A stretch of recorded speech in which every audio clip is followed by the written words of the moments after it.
Bonjour à toutes et à tous. Bienvenue à Socio Réflexivité. C'est toujours un plaisir de vous retrouver. Vous êtes de plus en plus nombreux à regarder cette chaîne et j'espère que cela vous apporte des éclairages dans la vie sociale et dans votre travail. Aujourd'hui, nous allons parler d'un tout autre sujet qui concerne bien évidemment le travail, mais également tous les cadres sociaux, les milieux, je veux dire, que nous traversons en tant que personne, en tant qu'individu. On va parler de la contamination des cadres mentaux, cognitifs, interprétatifs dans nos rapports avec les autres. Les cadres mentaux sont des mécanismes de réflexion que nous avons adoptés, qui nous aident depuis des années à évoluer dans la société. Maintenant, est-ce que nous ne pouvons pas les améliorer? Est-ce qu'il n'y a pas des choses à bouger? Est-ce que nous sommes devenus, sans nous en rendre compte, un peu socio-rigides, pour ne pas dire psycho-rigides? Est-ce que nous vivons de façon carrée ou rectangulaire, comme vous voulez? Est-ce que tout est balisé dans notre travail, de telle sorte que lorsqu'on bouge un élément, nous sommes perdus?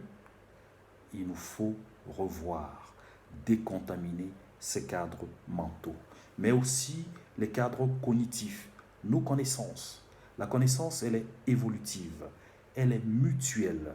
Nous devons pouvoir continuer d'acquérir des connaissances tout au long de notre vie.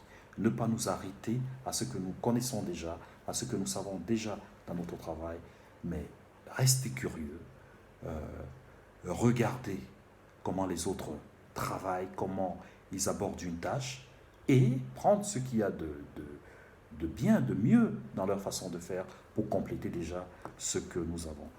Cela participe à la décontamination de nos cadres cognitifs, donc des connaissances, mais également interprétatifs. Notre façon de voir les choses, d'interpréter les choses, de lire les choses, n'est pas l'unique et la meilleure. Il y a plusieurs façons de voir, d'interpréter une chose. Au travail, il y a plusieurs façons d'aborder une tâche, plusieurs façons d'aboutir à un résultat. Il n'y a pas une seule façon de faire. C'est à nous d'explorer les différentes pistes qui s'offrent à nous afin de découvrir de nouveaux parcours, de nouveaux chemins dans ce que nous voulons entreprendre. Cela participe à la décontamination des cadres interprétatifs, mais aussi des rapports à l'autre.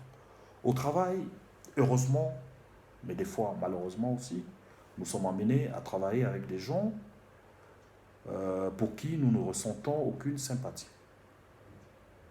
Des gens qui ne seront pas nos amis, des gens que nous n'aurons pas rencontrés si nous ne travaillons pas dans ce lieu de travail, tout simplement. Mais cela dit, nous devons faire avec eux, nous devons composer avec eux, nous devons travailler tous les jours avec eux. Comment rendre plus souple, plus facile nos rapports à l'autre, au travail, dans la famille et ailleurs dans la société? Il faut décontaminer nos cadres relationnels. Nos amis, nous les choisissons bien sûr, mais nos collègues, nous ne pouvons pas les choisir. Des fois, c'est comme la famille.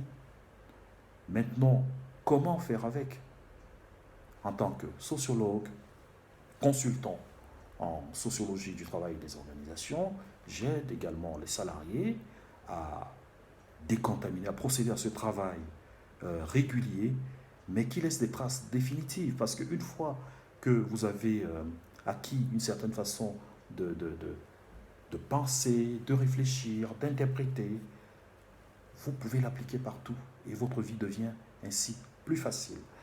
Voilà donc, il faut donc déconstruire tous ces cadres afin de pouvoir s'approprier de nouveaux cadres, les rendre adaptatifs, les adapter aux différents milieux, aux contextes, aux personnalités, mais cela vient également renforcer notre individualité qui devient une individualité riche et singulière. Et les patrons sont friands des personnes flexibles, des personnes souples, des personnes qui sont prêtes à faire des concessions pour que le projet avance, pour qu'on soit plus efficace. Voilà à quoi peut vous aider un sociologue des organisations et du travail. Donc, cela nous amène ensuite à valoriser notre personnalité en nous rendant tout à fait adaptables à différents postes, au niveau du travail, à différentes situations, mais également dans la société de façon générale. Donc, si vous regardez cette vidéo, il ne s'agit pas de 20 mots, il s'agit d'un travail profond, il s'agit de méthodes, il s'agit de concepts qui ont fait leurs preuves, qui ont été expérimentés par des sociologues et qui s'appliquent aujourd'hui dans les entreprises. Donc, à chacun de pouvoir travailler à ne pas rester fixe, à ne pas garder une personnalité qui ne se module pas, mais à décontaminer son cadre mental, cognitif, interprétatif, mais également ses rapports avec les autres, ses collègues et d'autres relations dans la société.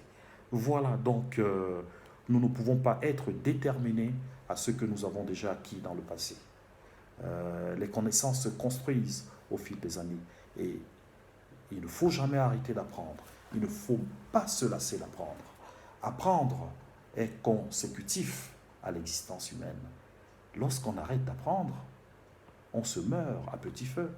Et le cerveau, nous savons, c'est un muscle qui se travaille, qui s'exerce. Donc en restant curieux et en étant imaginatif dans notre travail, bien évidemment, on aboutira à de meilleurs résultats et on sera efficace dans notre poste de travail. Voilà, je vous remercie et à bientôt. Au revoir.